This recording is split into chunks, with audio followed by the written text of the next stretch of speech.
늘 입던 바지인데 허리 단추를 잠글 때 배에 힘을 줘야 합니다. 밥도 줄였고 저녁도 일찍 먹어봤습니다. 걷기도 해봤습니다. 체중은 조금 줄었는데 이상하게 배는 그대로입니다. 그러면 이런 생각이 듭니다. 내가 아직 덜 노력했나? 운동이 부족한가? 더 굶어야 하나? 그런데 40대 이후 뱃살을 많이 먹었기 때문이라고만 보면 오히려 방향을 놓칠 수 있습니다.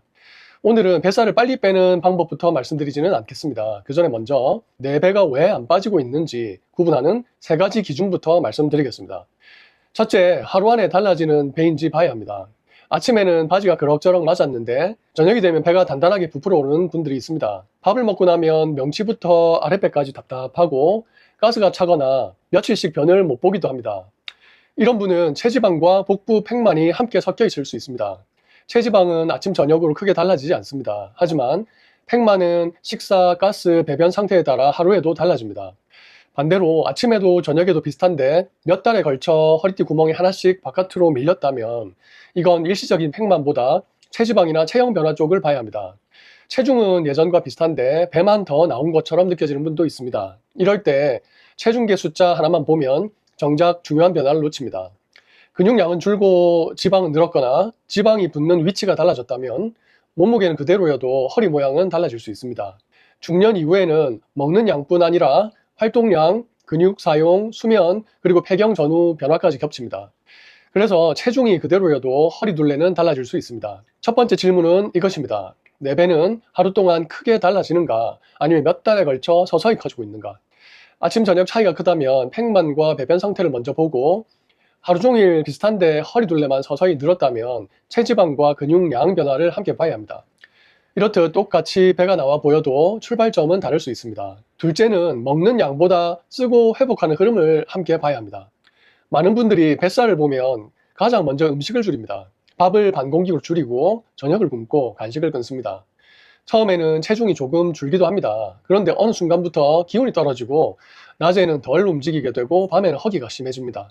그리고 다시 먹으면 체중은 금방 다시 돌아옵니다. 이걸 의지가 약해서 실패한 거라고만 보면 안 됩니다. 제가 설명할 때 이런 비유를 자주 씁니다. AI는 반도체가 중요하고 사람은 대사 효율이 중요합니다. 라고요. 여기서 말하는 대사 효율은 의학적인 진단명이 아닙니다. 먹은 에너지를 얼마나 쓰고 저장하는지, 낮에 얼마나 움직이는지, 근육을 얼마나 쓰는지, 밤에 얼마나 회복하는지, 이 흐름 전체를 한마디로 부르는 말입니다. 뱃살의 원인이 이것 하나라는 뜻도 아닙니다. AI도 반도체 하나만 좋다고 잘 돌아가는 것은 아니듯이 말입니다. 전력도 냉각도 프로그램도 같이 맞아야 잘 돌아갑니다. 우리 몸도 마찬가지입니다. 음식 양 하나만 줄인다고 몸 전체 흐름이 저절로 좋아지는 것은 아닙니다.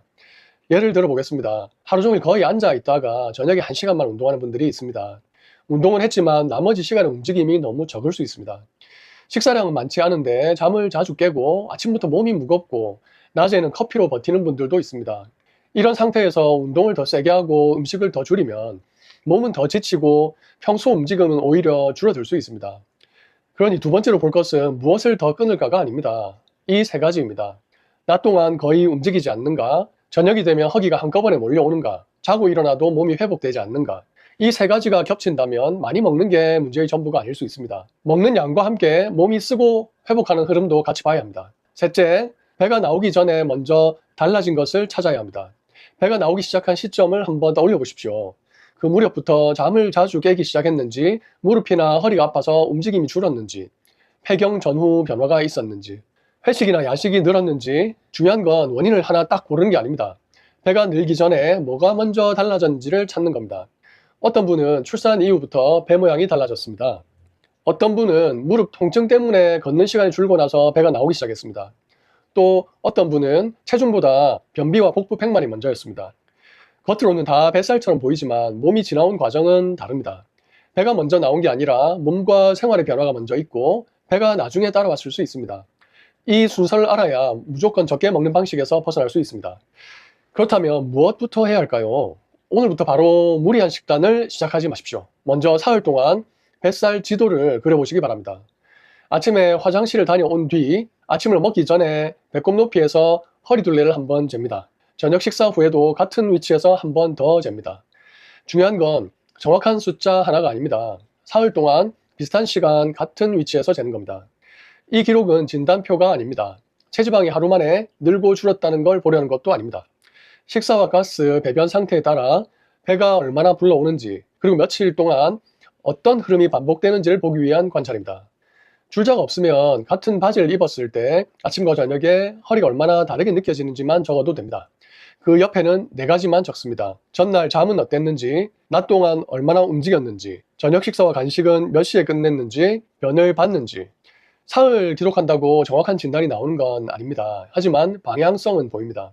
아침 저녁 차이가 크다면 복부 팽만과 배변, 식사 패턴을 함께 봐야 할 수 있습니다. 아침부터 계속 비슷한데 몇 주 동안 허리 둘레만 늘고 있다면 체지방과 근육량, 활동량과 수면을 함께 살펴봐야 합니다. 잠을 못 잔 다음날 허기와 움직임이 어떻게 달라지는지도 볼 수 있습니다. 이렇게 몸의 패턴을 확인하면 나는 왜 이렇게 의지가 약할까라는 질문이 내 몸에서는 뭐가 반복되고 있을까라는 질문으로 바뀝니다. 이 질문이 훨씬 정확합니다. 이런 경우에는 뱃살로만 보면 안 됩니다. 배가 서서히 나온 게 아니라 짧은 기간에 갑자기 팽팽하게 커졌거나 심한 복통, 반복되는 구토, 혈변이나 검은변, 원인 모를 체중 감소, 식욕 저하가 함께 있다면 단순히 살이 쪘거나 가스가 찼다고 넘기지 않는 게 좋습니다. 특히 배가 갑자기 불러오면서 통증이 심하거나 숨이 차고 먹기가 어렵고 구토나 출혈까지 동반된다면 단순한 뱃살 문제로 보지 말고 진료를 통해 원인을 반드시 확인해야 합니다. 뱃살은 대개 서서히 변합니다. 갑작스럽고 불편한 복부 팽창은 다른 원인이 있을 수 있습니다.